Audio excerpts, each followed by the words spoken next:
He didn't just fire me, he erased me. One moment I was the architect of his greatest triumph. The next I was a ghost he ushered out of the building, my name already scraped off the frosted glass of my office door. The silence from my colleagues was a ringing in my ears, a testament to the chilling efficiency of his power. He handed me my professional death certificate disguised as a severance check, the smirk on his face a flick of poison on a dart. My career wasn't a casualty. It was a sacrifice made at the altar of his ego, and the blood was still warm on the marble floors. He thought I would simply vanish, another disposable component in his relentless machine. But he forgot one thing: I kept the receipts. For 7 years, I was Adrian Thorne's brain. Not his right hand, not his executive assistant. I was the external hard drive where he stored everything he was too arrogant to remember and too careless to protect. I managed his life with the obsessive precision of a bomb disposal expert, from his labyrinthine schedule of shell corporations to the exact temperature of his morning Americano. My official title was Executive Assistant to the CEO of Sterling Vance. My unofficial title was Miracle Worker. I was the ghost in his machine, the silent architect of his ascent, and for my loyalty, I was paid just enough to believe I was valued and just little enough to remember I was replaceable. The project that ended it all was the Apex acquisition. It was my masterpiece. For 6 months, I'd lived on caffeine and adrenaline, coordinating due diligence across 3 continents, untangling legal knots that would have baffled Houdini, and massaging the egos of a dozen different stakeholders. I was the one who found the hidden leverage, a small, overlooked patent in Apex's portfolio that was the key to the entire deal. Adrian, meanwhile, had been busy with what he did best, taking exquisitely lit photos on the corporate jet and giving interviews about his vision. The day the deal closed, a wave of triumphant exhaustion washed over me. We had done it. I had done it. That evening, Adrian insisted on a celebratory dinner at a restaurant where the wine list had its own security detail. It was just the 2 of us. "To us, Olivia," he said, raising his glass. His eyes, usually as cold and reflective as a black mirror, held a strange warmth. "More specifically to you, you were remarkable." I felt a rare, genuine flush of pride. "Thank you, Adrian." It was a team effort. "No," he leaned in, his voice dropping to a conspiratorial murmur. "It was you. It's always you. I wonder what I'd do without you." He placed his hand over mine on the table. It wasn't a friendly gesture. It was proprietary. A woman with your assets shouldn't be hiding behind a desk. The air turned thick and sour. It was the moment I had deftly sidestepped for years, the invisible line I was constantly monitoring. I pulled my hand back slowly, deliberately, and folded it in my lap. "I love my desk, Adrian," I said, my voice perfectly even. "It's where I do my best work for the company." The warmth in his eyes vanished, replaced by a glacial freeze. The shift was so sudden it gave me vertigo. He said nothing else for the rest of the dinner. He paid the bill, and in the car back, the silence was a living, breathing thing, suffocating me. I knew I had failed a test I never should have been given. The next morning, he called me into his office. He stood by the floor-to-ceiling window, a silhouette against the New York skyline he believed he owned. He didn't look at me. "Olivia, your performance on the Apex deal was, frankly, unacceptable," he said, his voice clipped and impersonal. "Sloppy, full of near misses that I had to personally correct at the 11th hour. It has become clear that your capabilities have been overestimated." The words didn't compute. They were a foreign language. I opened my mouth, but no sound came out. My meticulously compiled binders, my all-nighters, the patent I had found, it all swirled in a vortex of disbelief. "I'm terminating your employment, effective immediately," he continued. "Security will escort you to your desk to collect your personal belongings. You have 5 minutes." He turned then, and the look on his face was one of pure reptilian satisfaction. He had taken my rejection and twisted it into a weapon. He didn't just want me gone, he wanted to invalidate my entire existence at Sterling Vance. My credit for the Apex deal wasn't just stolen, it was retroactively erased. As I was walked out by 2 stoic security guards, past the frozen faces of my colleagues, I felt 100 pairs of eyes on me. They weren't sympathetic, they were fearful. My public execution was a warning to them all. A company-wide email pinged on my phone as I stepped into the elevator, the subject line glowing like a funeral pyre. A new era of excellence.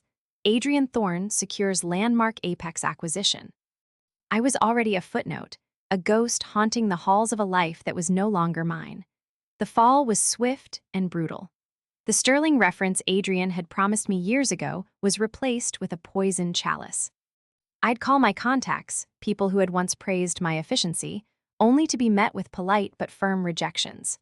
The industry was small, and Adrian's word was gospel. The story he spun was that I had become erratic, unreliable, a liability he had generously carried for too long. He painted himself as the victim of my incompetence. My savings, once a healthy cushion, began to evaporate.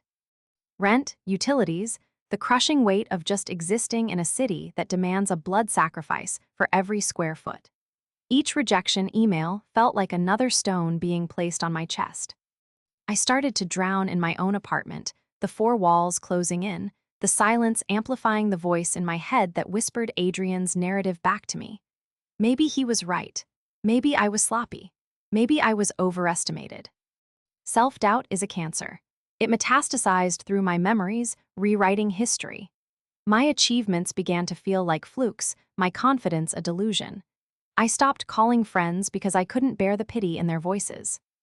I'd see articles in business journals praising Adrian's strategic genius, with a photo of him smiling that same reptilian smile, and I would physically recoil, the injustice a coppery taste in my mouth. I was being gaslit on a citywide scale, and my belief in my own reality was crumbling. My most prized possession, the one thing I took with me that truly mattered, was my ledger. It wasn't an official company document. It was my system, my second brain, a set of encrypted digital files I had meticulously maintained for 7 years. It started as a simple expense tracker, a way to keep Adrian's chaotic receipts in order. But over time, it had evolved. It became a detailed chronicle of his real business. Every off-the-books meeting, every consulting fee paid to a shadowy LLC, every flight manifest that included names of people who were not employees on trips disguised as business. I had coded entries for his mistresses, his gambling debts paid from a slush fund, his private investigators digging up dirt on board members. I recorded everything, not out of malice, but because my job was to know everything. Adrian, in his hubris, thought these details were beneath him. He never realized the woman he saw as a glorified secretary was compiling a forensic accounting of his entire corrupt life. The ledger was my Chekhov's gun, sitting dormant on a thumb drive in the bottom of a dusty shoebox. Another detail lodged in my memory was a passing comment made by Marcus Thorne, Adrian's primary rival on the board. 6 months prior, after a particularly tense board meeting, he had passed me in the hall. "One of these days," he'd murmured, just loud enough for me to hear, "that man's ego is going to write a check his company can't cash. Make sure you're not the one left holding the bag, Olivia." At the time, I dismissed it as corporate posturing. Now it felt like a prophecy. 3 months after my firing, I hit rock bottom.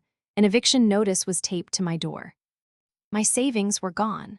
I was sitting in the dark, contemplating the bitter reality of moving back in with my parents at 35, a failure with a story no one would believe. That's when my buzzer rang. It was a courier with a small, padded envelope. There was no return address. Inside was a simple, black USB stick and a note with a single, typewritten sentence. "He shouldn't have done that to you. Or to James." James. My blood ran cold. James had been Adrian's chauffeur for 20 years. A quiet, dignified man who saw everything and said nothing.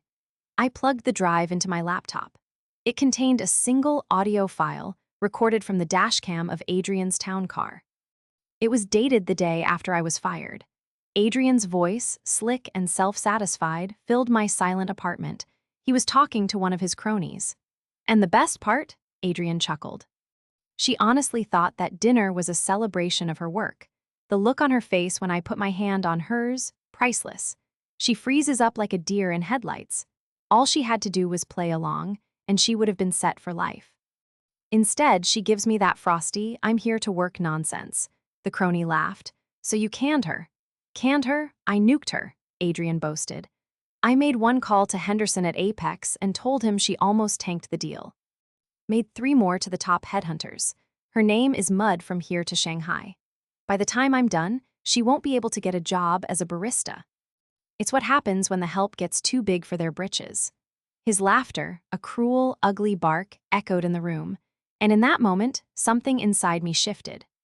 The fog of self-doubt burned away, replaced by the cold, clear fire of pure rage. The pain didn't vanish, but it crystallized. It turned from a weeping wound into the sharp, lethal edge of a diamond. He hadn't just fired me for rejecting him. He had taken pleasure in destroying me in the sheer sport of it. He had called me the help.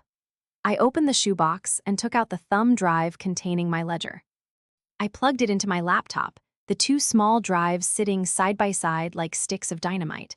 The war wasn't over. It had just begun. My apartment, once a prison of despair, transformed into a war room. The eviction notice became a deadline, a ticking clock that sharpened my focus. For the first time in months, my mind felt like my own again, analytical, methodical, and utterly ruthless. Adrian's voice from the dashcam recording became my mantra, the fuel for my resolve. I spent 2 days doing nothing but dissecting the ledger. It was a tapestry of Adrian's sins, woven with threads of greed, deceit, and staggering arrogance. I cross-referenced flight manifests with expense reports, revealing business trips to the Caymans that perfectly coincided with transfers to unaudited shell accounts. I correlated his discretionary bonuses with a timeline of payoffs to silence inconvenient people. It was all there. The question wasn't whether I had enough ammunition, but how to deploy it for maximum impact. My narrative voice began to change. The whimpering victim was gone, replaced by a cold strategist. Adrian had a tell when he was about to do something particularly duplicitous. He'd order peonies for the office. An absurdly expensive, pointless gesture meant to project an image of class and benevolence right before he knifed someone in the back. It was entry 114 in my Adrian's Patterns file. Looking at my calendar, I saw he had ordered peonies the day before he fired me. A grim, sarcastic smile touched my lips. Of course he had. I decided to start with a small jab, a test shot to see how he'd react. I created an anonymous email account and sent a tip to the city scribe, a gossip columnist whose pen was sharper than a guillotine. The tip was minor, almost trivial. Evidence from the ledger that Adrian had used the corporate jet to fly a celebrity dog groomer from Paris to New York for his wife's poodle, expensed as a talent acquisition consultant. It was humiliating, but not illegal. It was designed to poke the bear, not kill it. The column ran 2 days later. The item was short, dripping with sarcasm, and went viral in our circles. I watched from the sidelines as Adrian's corporate communications team scrambled to do damage control. He released a statement calling it a frivolous and unfounded rumor. But I knew I'd hit a nerve. His counterattack was swifter and more brutal than I had anticipated. He didn't know the tip came from me. He likely suspected Marcus Thorne, but he was clearly in a foul mood and decided to clean up any loose ends. A day later, I received a formal-looking letter from a law firm. It was a cease and desist, accusing me of stealing confidential company documents upon my termination. It was a complete fabrication, but it was backed by a sworn statement from Sarah, a junior analyst from my old team, a woman I had mentored and who had tearfully hugged me on my way out. She claimed she had seen me copying files onto a personal drive the day before I was fired. It was a lie, but it was a devastating one. Adrian wasn't just trying to silence me. He was building a preemptive case to discredit me as a disgruntled, thieving employee. If I leaked anything else, he would have a prepackaged narrative to destroy my credibility. He was trying to checkmate me before the game had even begun. The fear, cold and familiar, crept back in. He was still powerful, still 10 steps ahead. For a moment, I faltered, the sheer malice of his attack threatening to pull me back under. He had turned my own mentee against me. The betrayal from Sarah hurt almost as much as the one from Adrian. It confirmed the depth of my isolation.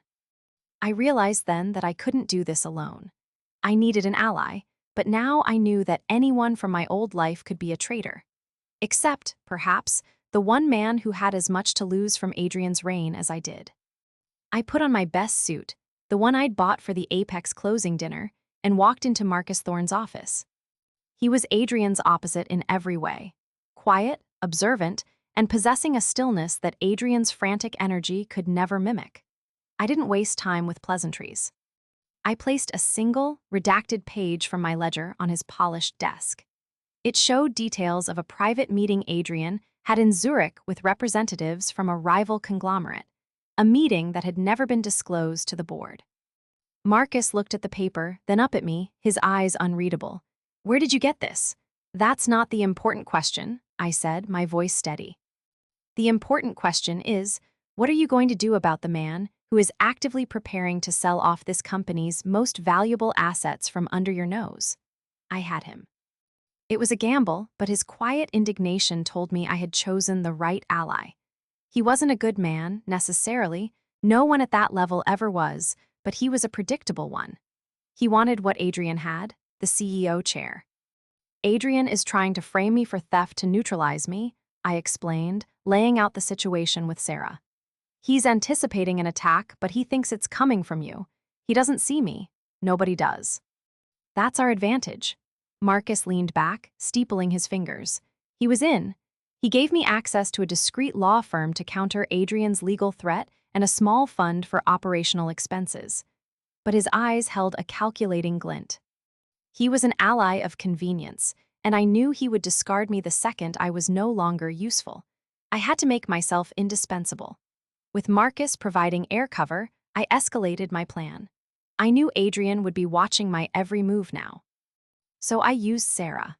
I sent her a carefully worded, panicked email from a new account, pretending to be a friend of mine, hinting that I was desperate and planning to sell my stolen information to a tabloid. I knew she would forward it directly to Adrian. Let him think I was predictable. Let him think I was motivated by petty cash. While he was busy preparing for a tabloid smear, I was assembling 3 separate, meticulously curated dossiers. Each was a precision-guided missile aimed at a different pillar of his empire. Dossier 1 was for the IRS. It was a dry, factual, and utterly damning account of a decade of systematic tax fraud. I included the Cayman Islands trips, the slush fund disguised as a marketing account, and the millions in personal expenses, from yachts to art, disguised as corporate investments. It was boring, methodical, and inescapable. Dossier 2 was for the city scribe. This one was pure, uncut scandal. I gave her the details of Adrian's affair with the wife of a major client, complete with hotel receipts and gift purchases from his corporate card. I included the hush money paid to a former intern, cross-referenced with wire transfers from the same slush fund. It was a character assassination, designed to strip away his carefully constructed public image. Dossier 3 was the kill shot, reserved for Marcus Thorne. It contained the unredacted proof of the Zurich meeting, along with emails I had recovered from our server backups before I left. These emails detailed Adrian's secret negotiations to sell Sterling Vance's core patent, the very one from the Apex deal, to their biggest competitor. It was an act of corporate treason, a betrayal of the board and every single shareholder. I set the triggers for all 3 to go off simultaneously on the morning of the annual shareholder meeting. It was Adrian's favorite day of the year, his personal coronation. He would be on stage, in front of the world's media, basking in the glory of the Apex acquisition. His hubris, I decided, would be the stage for his downfall. The peonies had already been ordered.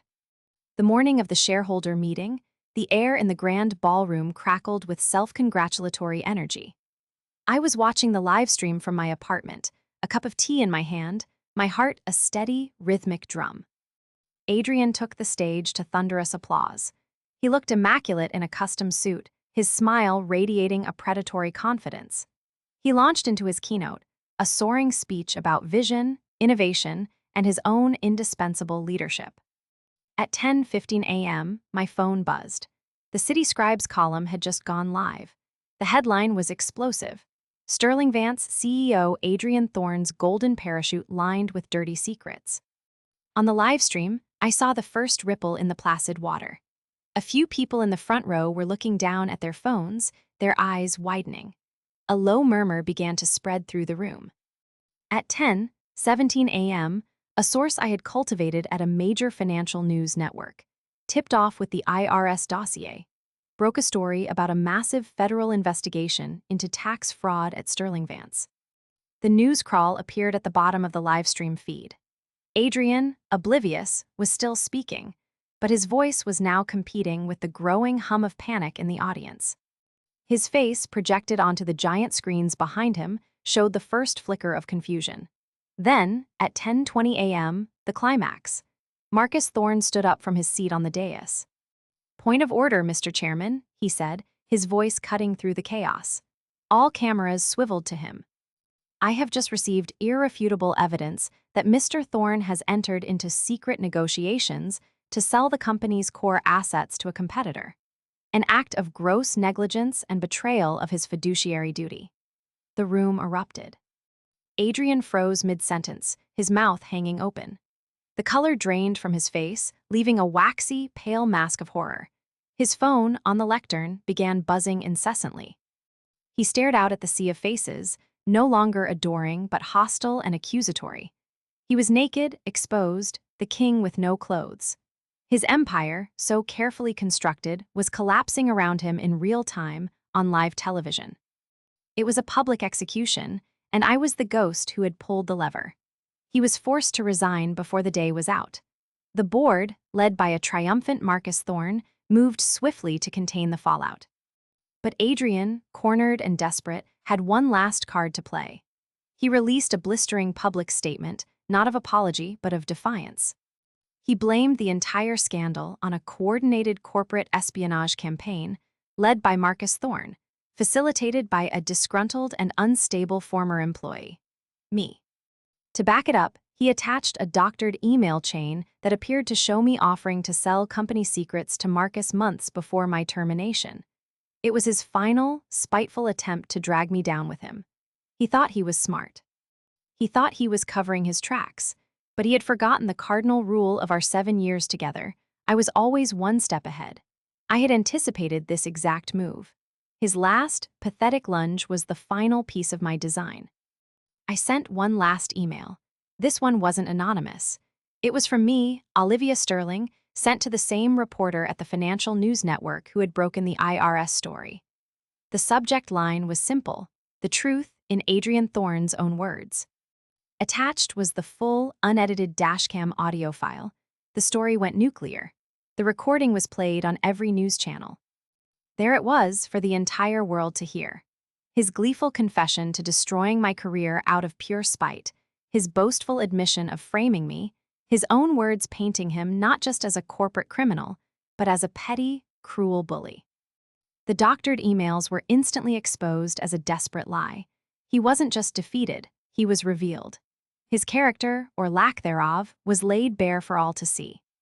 The final nail in his coffin was a sworn affidavit from James, the chauffeur, corroborating the audio and detailing other instances of Adrian's abusive behavior. James, the quiet man in the front seat, the man Adrian never even saw, turned out to be the most crucial witness of all. In the aftermath, Marcus Thorne, now interim CEO, offered me a senior position at Sterling Vance. It was a powerful, lucrative role, a victor's spoils. I politely declined. My purpose had not been to reclaim a seat at his table, it was to build my own. I leveraged the reputation I had unwittingly built. To the world, I was the brilliant strategist who had single-handedly orchestrated the takedown of a corrupt CEO. The network of contacts who had once respected my competence now saw me with a new sense of awe and, frankly, a healthy dose of fear. I founded the Ledger Consultancy. My clients are C-suite executives, the powerful and the paranoid, who need more than just an assistant. They need a strategist, a confidant, a human vault who can manage their lives with absolute discretion and ruthless efficiency. I am, in essence, what I always was for Adrian, but now the name on the door is my own. My ledger is no longer a secret weapon, it's my business model. From the window of my new office, minimalist and clean, I can see the Sterling Vance building. It no longer holds any power over me. It's just a landmark in a city I have made my own, on my own terms. I am not the ghost in the machine anymore. I am the machine. And my liberation is the ultimate, poetic justice for the man who thought I was disposable. If this story resonated with you, please like and subscribe. Which part of the journey did you connect with the most? Share your thoughts in the comments.